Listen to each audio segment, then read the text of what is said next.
C'est une façon de montrer que être à la hauteur des enjeux du développement durable, ça demande justement de s'engager individuellement et collectivement. Cette promenade audio guidée sur le campus, c'est l'introduction d'un cours interdisciplinaire sur les questions de soutenabilité. Dans la promenade, on utilise les différents éléments du campus pour amener des premiers questionnements sur lesquels vont venir s'ancrer les différentes séances du cours.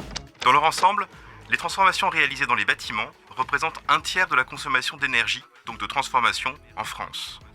C'est autant d'énergie par personne et par jour que 1500 fois l'énergie que vous avez dépensée en montant les escaliers de Lozère. Débuter un cours en dehors d'un amphi, ça change tout par rapport à ce qu'on a l'habitude de voir. Ça permet déjà d'être un peu plus concentré sur le contenu qu'on nous propose. Et puis l'approche est hyper intéressante parce qu'on est à la fois en groupe et ça a du sens de vivre ça en collectif. Et en même temps, on est immergé dans sa bulle grâce à nos écouteurs et à la bande son. Ce qu'on cherche à faire aussi, évidemment, c'est d'engager au-delà de l'intellect, d'engager le corps, d'engager les sens.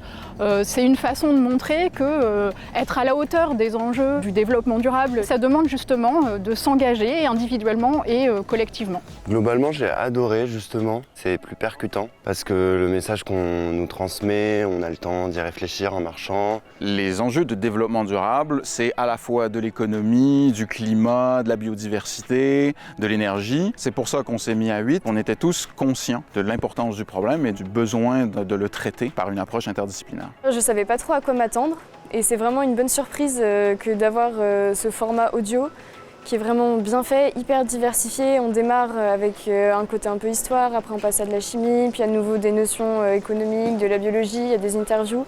C'est vraiment très dynamique. À l'époque où j'étais étudiant, j'étais dans l'asso écolo, donc Next. Aujourd'hui, j'essaye de faire de ces engagements mon métier, donc à la fois à travers ce genre de projet. Je suis très heureux de participer à ce projet parce qu'on a réussi à réunir une équipe de professeurs qui viennent vraiment d'horizons extrêmement différents, de disciplines très différentes. Et là, on arrive à construire tous ensemble un matériel pédagogique qui est à la fois pertinent au vu des enjeux d'aujourd'hui, mais qui est également utile aux étudiants, disons, pour faire le lien avec la vie réelle. Cette balade introductive et le cours, d'une façon générale, il s'inscrit dans le plan climat de l'école qui a été décidé en 2022, dans sa partie enseignement, et pour donner des connaissances et des compétences aux élèves pour être des ingénieurs acteurs des transformations environnementales. S'il y avait un message à retenir, c'est que la situation est grave, mais on peut agir, on peut changer de direction et ça demande des transformations, un engagement individuel et collectif et une approche interdisciplinaire.